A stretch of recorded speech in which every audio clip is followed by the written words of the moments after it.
പ്രവാസ ലോകത്ത് നിന്നുള്ള വാർത്തകൾ.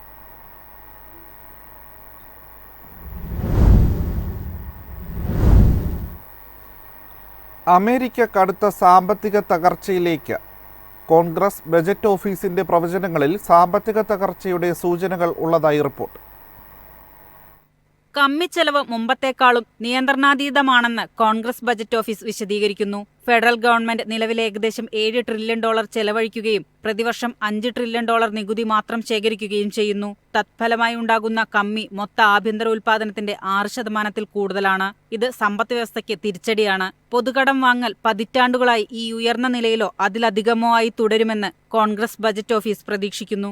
മാന്ദ്യമില്ലെങ്കിൽ പൊതുകടം ഈ വർഷം GDPയുടെ 100%മായും 2035 ആകുമ്പോഴേക്കും 118%മായും ഉയരും. കമ്മി കുറയ്ക്കുന്നതിനാകും ഉത്തരവാദിത്തമുള്ള സർക്കാരിന്റെ ആദ്യ ശ്രമം. എന്നാൽ റിപ്പബ്ലിക്കന്മാർ കൂടുതൽ കടം വാങ്ങാനുള്ള വഴികളെക്കുറിച്ച് ചർച്ച ചെയ്യുന്നു. പുതിയ നികുതി ഇളവുകളും പരിഗണനയിലാണ്. ഈ വർഷം അവസാനത്തോടെ കാലഹരണപ്പെട്ട 2017 നികുതി ഇളവുകളുടെയും ജോലികളുടെയും നിയമത്തിലെ വ്യവസ്ഥകൾ നീട്ടാനും ആഗ്രഹിക്കുന്നു. നിയമം പൂർണ്ണമായി നടപ്പിലാക്കുന്നത് അടുത്ത ദശകത്തിൽ ദേശീയ കടം ഏകദേശം $5 ട്രില്യൺ 30 വർഷത്തിനുള്ളിൽ $40 ട്രില്യൺ വർദ്ധിപ്പിക്കും. 30 വർഷത്തിനുള്ളിൽ കടാനുപാതം GDPയുടെ 200%-ലധികം ഉയരും. ഉയർന്ന താരിഫ് വരുമാനം സാമ്പത്തിക തകർച്ചയ്ക്ക് പരിഹാരമാകില്ല. മിതമായ നികുതി വർധനവും ചെലവുകളിൽ വിവേകപൂർണമായ വെട്ടിക്കുറയ്ക്കലുകളും സംയോജിപ്പിക്കുക എന്നതാണ് വിവേകപൂർണമായ ഏക സമീപനം. News desk MyFin TV. Donald ട്രംപിന്റെ ആസ്തി ഒരു വർഷം കൊണ്ട് ഇരട്ടിയായി. ട്രൂത്ത് സോഷ്യൽ എന്ന social media platform, crypto currency എന്നിവയിലൂടെയാണ് ട്രംപിന്റെ സമ്പത്ത് കൂടിയത്. $5.1 ബില്യൺ അദ്ദേഹത്തിന്റെ ആസ്തി. ഫോബ്സിന്റെ വാർഷിക ശതകോടീശ്വരന്മാരുടെ പട്ടിക പ്രകാരം ഡൊണാൾഡ് ട്രംപിന്റെ സമ്പത്ത് $2.3 ബില്യൺ നിന്ന് ഏകദേശം $5.1 ബില്യൺ ഉയർന്നു. ഈ വർധനവ് അദ്ദേഹത്തെ റാങ്കിങ്ങിൽ 700-ാം സ്ഥാനത്തെത്തിച്ചു. അതേസമയം ഇലോൺ മസ്ക് $342 ബില്യൺ ഒന്നാം സ്ഥാനത്തേക്ക് തിരിച്ചെത്തി. ട്രംപിന്റെ സാമ്പത്തിക നേട്ടത്തിന്റെ പ്രധാന സ്രോതസ് ട്രംപ് മീഡിയ ആൻഡ് ടെക്നോളജി ഗ്രൂപ്പാണ്. ഈ കമ്പനി 2024 മാർച്ചിൽ ഓഹരി വിപണിയിൽ ഇറങ്ങി. ട്രംപിന്റെ രാഷ്ട്രീയ വിജയത്തോടെ ഓഹരി വില വീണ്ടും ഉയർന്നു. സോഷ്യൽ മീഡിയ പ്ലാറ്റ്ഫോമായ ട്രൂത്ത് സോഷ്യലും ട്രംപിന്റെ കമ്പനി സ്വന്തമാക്കിയിരുന്നു. 2024 തിരഞ്ഞെടുപ്പ് വിജയത്തിന് തൊട്ടുമുൻപ് ട്രംപിന്റെ ആസ്തി $865 മില്യൺ കുതിച്ചുയർന്നു. ക്രിപ്റ്റോ കറൻസി മേഖലയിലും ട്രംപ് നീക്കങ്ങൾ നടത്തി. ട്രംപ് കോയിൻ ആരംഭിച്ചു. വേൾഡ് ലിബർട്ടി ഫിനാൻഷ്യലിൽ ഒരു നിയന്ത്രണ ഓഹരി സ്വന്തമാക്കി. ടോക്കൺ വിൽപ്പനയിൽ നിന്നുള്ള അറ്റവരുമാനത്തിന്റെ 75% ഇപ്പോൾ അദ്ദേഹത്തിന്റെ കുടുംബത്തിന് അവകാശപ്പെട്ടതാണ്. ലോകത്തിന്റെ കോടീശ്വര തലസ്ഥാനമായി അമേരിക്ക തുടരുന്നു. ഇവിടെയുള്ളത് 902 കോടീശ്വരന്മാരാണ്. ഫോബ്സ് പട്ടിക പ്രകാരം 516 കോടീശ്വരന്മാരുള്ള ചൈനയും 205 കോടീശ്വരന്മാരുള്ള ഇന്ത്യയും തൊട്ടുപിന്നിലുണ്ട്. ലോകത്തിലെ കോടീശ്വരന്മാരിൽ പകുതിയിലധികവും ഈ 3 രാജ്യങ്ങളിലാണ്. News desk MyFin TV. ദുബായിൽ നിന്ന് മുംബൈയിലേക്ക് അതിവേഗ അണ്ടർ വാട്ടർ ട്രെയിൻ പദ്ധതി നടപ്പിലാക്കാൻ നീക്കം. പദ്ധതി യാഥാർത്ഥ്യമായാൽ ഇന്ത്യ UAE യാത്രയ്ക്ക് 2 മണിക്കൂർ മതിയാകും. വെള്ളത്തിനടിയിലൂടെ മണിക്കൂറിൽ 1000 കിലോമീറ്റർ വേഗത്തിലാകും ഈ ട്രെയിൻ സഞ്ചരിക്കുക. യാത്രക്കാരെ കൂടാതെ അണ്ടർ വാട്ടർ ട്രെയിനിൽ വെള്ളവും ഇന്ധനവും കൊണ്ടുപോകാം.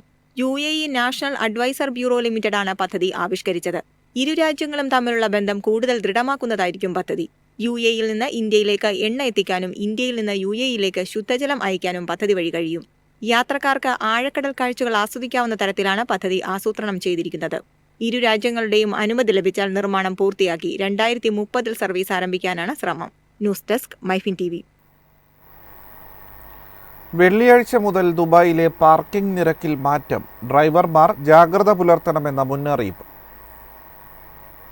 പുതിയ വേരിയബിൾ പാർക്കിംഗ് നിരക്കുകൾ, പീക്ക് പ്രൈസിംഗ്, ഇവന്റ് അധിഷ്ഠിത പാർക്കിംഗ് ചാർജുകൾ എന്നിവയിലാണ് മാറ്റം വരുന്നത്. രാവിലെ 8 മുതൽ 10 വരെയും വൈകിട്ട് 4 മുതൽ രാത്രി 8 വരെയും എല്ലാ പൊതു പാർക്കിംഗ് സോണുകളിലും പ്രീമിയം പാർക്കിംഗ് സ്ഥലങ്ങളിലും പാർക്കിങ്ങിന് പുതിയ നിരക്ക് നൽകണം. എല്ലാ പൊതു ഇടങ്ങളിലെ പ്രീമിയം പാർക്കിംഗ് നിയമമനുസരിച്ചുള്ള നിരക്കുകൾ നിലവിൽ വരും. തിരക്കുള്ള സമയങ്ങളിലെ പാർക്കിങ്ങിന് മണിക്കൂറിന് 6 ദിർഹം ഈടാക്കും. പ്രീമിയം പാർക്കിങ്ങിനുള്ള പ്രതിദിന നിരക്ക് സോൺ Bയിൽ 40 ദിർഹവും സോൺ Dയിൽ 30 ദിർഹവുമാണ്. സോൺ Aയിൽ പീക്ക് അഥവാ പീക്ക് ഓഫ് നിരക്കുകൾ വ്യത്യസ്തമാണ്. 30 മിനിറ്റ് നേരത്തേക്ക് പീക്ക് സമയങ്ങളിൽ 3 ദിർഹം നിരക്കും. ഓഫ് പീക്ക് സമയത്ത് 2 ദിർഹവുമാണ് പ്രീമിയം നിരക്ക്.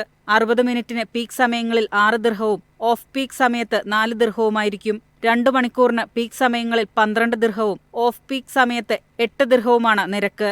News desk MyFin TV. സൗദിയിൽ വാണിജ്യ രജിസ്ട്രേഷൻ നടപടികൾ ലളിതമാക്കുന്ന പുതിയ നിയമം വ്യാഴാഴ്ച പ്രാബല്യത്തിൽ വരും. മലയാളികൾ ഉൾപ്പെടെയുള്ള പ്രവാസികൾക്ക് ഇത് ഏറെ ഉപകാരപ്രദമാകും. പുതിയ വാണിജ്യ രജിസ്റ്ററും വ്യാപാരനാമ നിയമവും നിലവിൽ വരുന്നതോടെ സൗദിയിലെ ബിസിനസ് രജിസ്ട്രേഷൻ സംവിധാനത്തിൽ വലിയ മാറ്റങ്ങൾ വരും. സബ്സിഡറി രജിസ്റ്ററുകൾ ഇല്ലാതാകും. ഇനി ഒരൊറ്റ വാണിജ്യ രജിസ്റ്റർ മാത്രം മതി എന്നതാണ് പുതിയ മാറ്റം. ഇത് സംബന്ധിച്ച നിയമം സെപ്റ്റംബറിൽ പ്രഖ്യാപിച്ചിരുന്നു.